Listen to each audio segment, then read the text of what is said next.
Pemirsa, di sebuah padang savana yang luas di timur Indonesia, derap kuda berlari kencang memecah keheningan pagi. Teriakan semangat bergema, lembing melayang di udara dan dua kelompok penunggang kuda saling berhadapan dengan penuh adrenalin. Inilah Pasola, tradisi perang adat yang telah hidup ratusan tahun di tanah Sumba. Bagi sebagian orang, Pasola terlihat seperti pertarungan yang keras dan berbahaya. Namun, bagi masyarakat setempat, Pasola adalah ritual sakral, bagian dari keyakinan leluhur dan simbol keseimbangan antara manusia dan alam. Lebih dari sekedar atraksi budaya, Pasola adalah cermin filosofi hidup masyarakat Sumba yang menjunjung keharmonisan.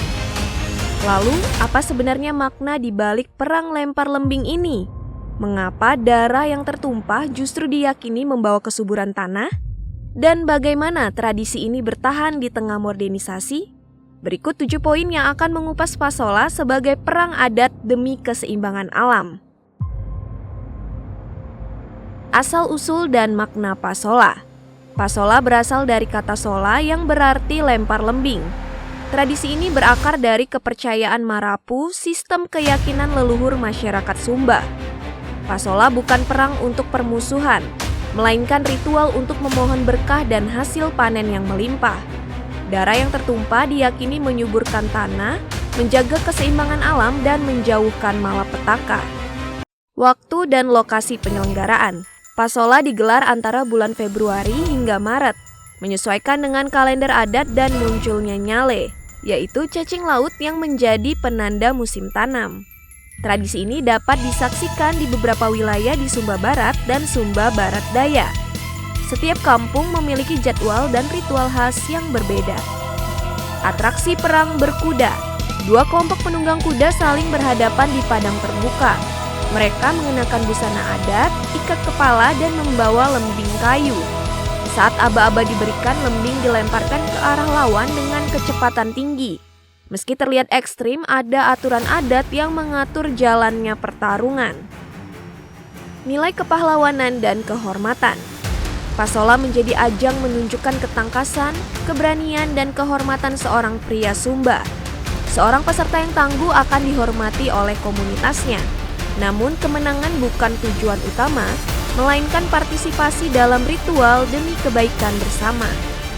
Peran tetua adat dan ritual sakral. Sebelum Pasola dimulai, tetua adat melakukan doa dan persembahan kepada leluhur. Mereka membaca tanda-tanda alam untuk menentukan waktu yang tepat. Ritual ini menegaskan bahwa Pasola bukan sekedar pertunjukan, melainkan bagian dari sistem spiritual masyarakat. Pasola di era modern. Seiring waktu, Pasola juga menjadi daya tarik wisata budaya. Wisatawan domestik dan mancanegara datang untuk menyaksikan langsung tradisi ini. Meski demikian, pemerintah dan tokoh adat berupaya menjaga agar nilai sakral tidak hilang oleh komersialisasi. Keamanan peserta dan penonton pun lebih diperhatikan. Simbol keseimbangan manusia dan alam. Pada akhirnya, Pasola adalah tentang hubungan manusia dengan alam dan leluhur. Darah yang tertumpah diyakini sebagai pengorbanan untuk kesuburan tanah. Ritual ini mengajarkan bahwa kehidupan harus dijalani dalam keseimbangan antara keberanian dan kebijaksanaan, antara tradisi dan perubahan. Pemirsa, Pasola bukan sekedar perang lempar lembing. Ia adalah warisan budaya yang menceritakan keyakinan, keberanian, dan harapan akan keseimbangan alam. Di tengah derap kuda dan lembing yang melayang, terdapat doa dan harapan agar tanah tetap subur dan kehidupan terus berlanjut. Tradisi ini mengingatkan kita bahwa hubungan manusia dengan alam tidak pernah terpisahkan. Selama nilai-nilai itu dijaga, Pasola akan terus hidup sebagai identitas dan kebanggaan Sumba. Saya pamit, sampai jumpa di segmen Intips berikutnya.